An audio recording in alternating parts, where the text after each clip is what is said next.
Алексей Иванович, охотник с 50-летним стажем, думал, что видел в тайге все.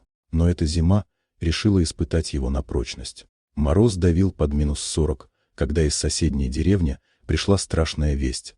Пропал 5-летний внук лесника, Ваня. Мальчишка ушел за ограду в ярко-красном пуховике и растворился в белом безмолвии. 2 суток поисков не дали результата. Надежда таяла вместе с силами.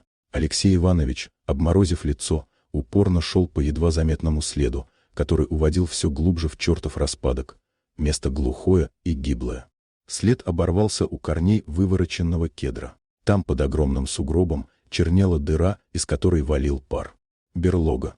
У старого охотника похолодело внутри. Медведь, не легший в спячку или разбуженный среди зимы, это шатун. Самый страшный, вечно голодный зверь тайги. Если след ребенка ведет туда, значит все кончено. Но долг есть долг. Алексей Иванович снял с плеча тяжелый карабин, загнал патрон в патронник и, перекрестившись, полез в узкий, вонючий лаз.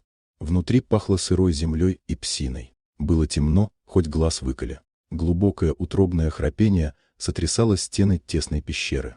Охотник включил налобный фонарь.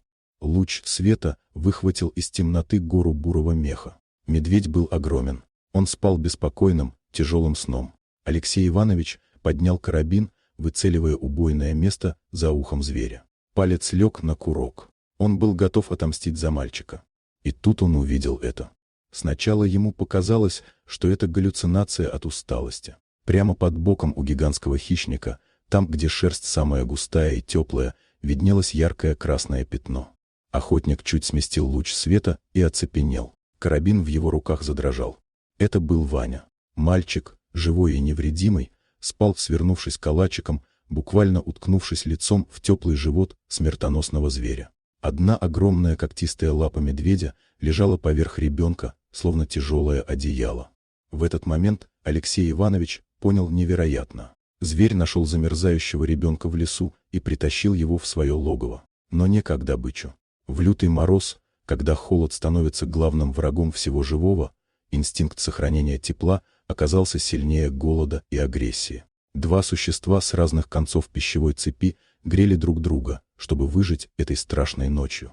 Старый охотник медленно опустил ствол. Он понял, что сегодня в этой берлоге не прозвучит выстрел. Ему предстояла самая сложная и тихая операция в его жизни — забрать ребенка, не разбудив хозяина тайги, который проявил милосердие, недоступное многим людям.